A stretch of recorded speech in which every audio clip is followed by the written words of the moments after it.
Hello everyone, welcome back to the channel success story. तो आज guys फिर से बात करते हैं सारा सत्तानी और अयूब शेख की फ़ाइट के बारे में। कि जैसे कि आप सब लोगों को पता है कि जब सारा सत्तानी और अयूब शेख की फ़ाइट ऑनलाइन नहीं आई थी, यानी कि सोशल मीडिया पे नहीं थी, तो उस टाइम पे सारा सत्तानी के ऊपर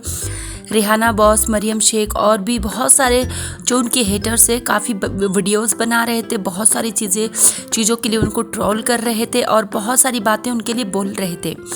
और ख़ासकर इस जो मैटर है 15 लाख का, वो उस टाइम पे उसके ऊपर उनके ऊपर इतने एलिगेशन लगाए जा रहे थे और उनके बेटे के ऊपर भी बहुत सारी बातों को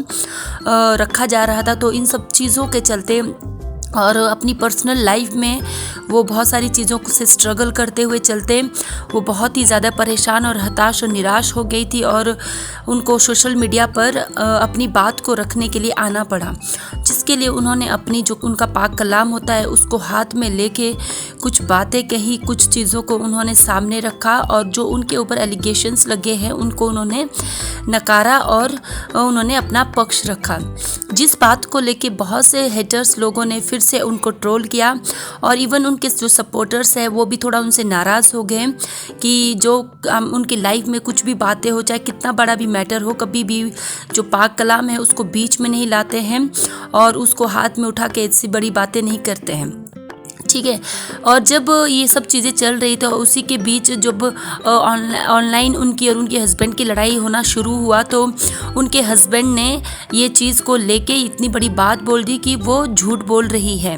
उन्होंने झूठा कलाम पाक उठाया था। जबकि उन्होंने जो कलाम पाक उठाया था मैं नहीं जानती वो झूठा था सच्चा था, लेकिन मैं इतना मानती हूँ कि जो औरत बहुत खुददार होती है, सेल्फ रिस्पेक्टेड वुमेन होती है, वो कभी भी ऐसी हरकत नहीं करेगी। और जिसके पास ऑलरेडी सोशल मीडिया पे बहुत सारे फॉलोवर्स रहते हैं और वो जानते हैं कि उसके लिए अच्छा क्या है और बुरा क्या है, और वो जानती थी होगी कि अगर वो ऐसा करेगी तो में भी उन्हें हेट मिल सकती है, क्योंकि लोग जो भी रिलीजियस चीज़ों के ऊपर ज़्यादा कुछ सुनते नहीं हैं, उनकी भावनाओं को ठेस पहुंचती है। तो कहीं ना कहीं वो जानती थी, लेकिन फिर भी वो इतनी मजबूर हो गई थी, इतना वो टॉर्चर्ड फील हो रहा था उनको कि उनको ये सब चीज़ें करनी पड़ी। और रिसेंटली उन्होंने इस सब चीज़ों के लिए माफ़ी मांगी है और उन्होंने बोला है कि वो कभी भी लाइफ में ऐसी गलती फिर से नहीं करेगी, चाहे कितनी भी बड़ी मुसीबत उनके लाइफ में आए, कितने भी बड़े आरोप उनके जीवन में लगे या फिर कुछ भी हो।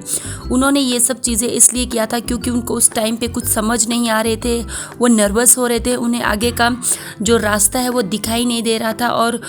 उनको समटाइम्स ऐसा होता है ना कि यार हमें जो सॉल्यूशन होता है वो दिखाई नहीं देता, हमें सिर्फ इतना दिखाई देता है कि हम सही है तो हम क्यों इतना चीज़ें सह रहे हैं। तो वैसा ही कुछ उनके साथ भी हुआ और उन्होंने ऐसी हरकत की जिसके लिए वो अभी काफ़ी शर्मिंदा है। और उन्होंने अपने जितने भी उनके लवर्स हैं, यानी कि उनके फ़ैन हैं, उनके सपोर्टर्स हैं, उन सब लोगों से माफ़ी मांगी है और साथ में एक प्रॉमिस भी उन्होंने किया है कि वो आगे लाइफ में कितनी भी बड़ी प्रॉब्लम उनके लाइफ में क्यों ना हो। इवन रिसेंटली उनके साथ बहुत बड़ी कंट्रोवर्सी चल रही है उनके बेटे आमीन को लेके,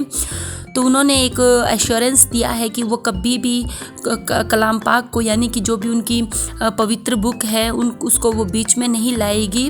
वो अपना सोशल मीडिया पे पक्ष रखेगी और वो डिसेंट तरीके से रखेगी।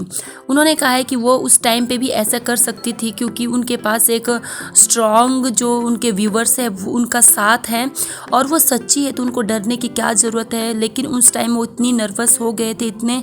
मे बी वो डर गए थे या क्या उनके माइंड में चल रहा था। एक सिचुएशन ऐसे आती है जब हम बहुत वीक पड़ जाते हैं, हमें कुछ भी समझ नहीं आता, तो उस टाइम पे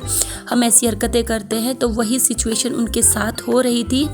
और उन्होंने ऐसी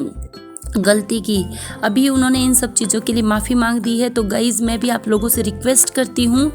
कि देखिए गलती सबसे होती है, लेकिन जो माफ़ी मांगता है और उन्होंने सोशल मीडिया जैसे बड़े प्लेटफॉर्म पे इस चीज़ को बात को रखा है, एक्सेप्ट किया है, तो उन्हें माफ़ी तो ज़रूर मिलनी चाहिए। आपका क्या राय है कमेंट ज़रूर करना। मिलते हैं नेक्स्ट वीडियो में। Thank you.